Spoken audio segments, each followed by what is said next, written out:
Power star Pawan Kalyan అటు రాజకీయంగాను ఇటు వ్యక్తిగతంగాను తీసుకుంటున్న నిర్ణయాలు జనాలకు మెగా ఫ్యామిలీకి షాక్ మీద షాక్లు ఇస్తున్నారు.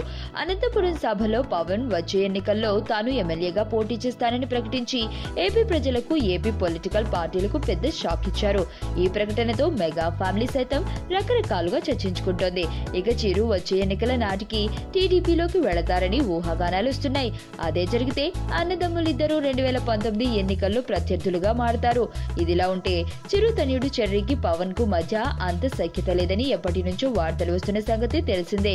ఈ క్రమంలోనే పవన్ తాజాగా తీసుకునే డెసిషన్ మెగా ఫ్యామిలీతో పాటు రామ్ చరణ్ కు కూడా దిమ్మ తిరిగి మైండ్ బ్లాక్ అయ్యేలా చేసిందన్న చర్చ ఇండస్ట్రీ వర్గాల్లో వినిపిస్తుంది. పవన్ కళ్యాణ్ నిర్మాతగా పవన్ కళ్యాణ్ క్రియేటివ్ వర్క్స్ పతాకంపై రామ్ చరణ్ హీరోగా ఓ సినిమా నిర్మాణం కావాల్సి ఉంది. ఈ సినిమాకు త్రివిక్రమ్ డైరెక్టర్ అన్న టాక్ కూడా వచ్చింది. అయితే పవన్ కళ్యాణ్ తొలిసారిగా తన బ్యానర్ లో ఇంకో హీరోతో సినిమా నిర్మిస్తుండడం, ఆ హీరో కూడా తన వీరాభిమాని భక్తుడు నితిన్ తో కావడం టాలీవుడ్ లో అందరికీ పెద్ద షాక్ ఇచ్చింది. పవన్ సన్నిహితుడు త్రివిక్రమ్ కూడా ఈ సినిమాకు మరో నిర్మాత.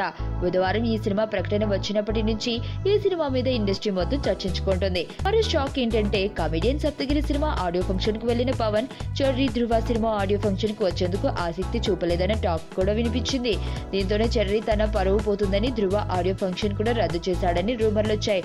దీంతో పవన్ కు చెర్రీతో సినిమా చేసే ఉద్దేశం గానీ చెర్రీని ప్రమోట్ చేసే ఆలోచన గానీ లేవని, అయితే పవన్ చాలా సైలెంట్ గా చెర్రీ మీద వార్ చేస్తున్నాడనే టాక్ ఇండస్ట్రీలో వినిపిస్తోంది. నీ స్నేహితుడు ఎవరో తెలిస్తే నీ క్యారెక్టర్ తెలుస్తుంది.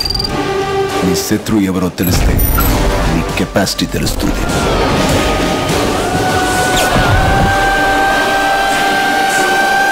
నా శత్రువుని సెలెక్ట్ చేసుకున్నాను.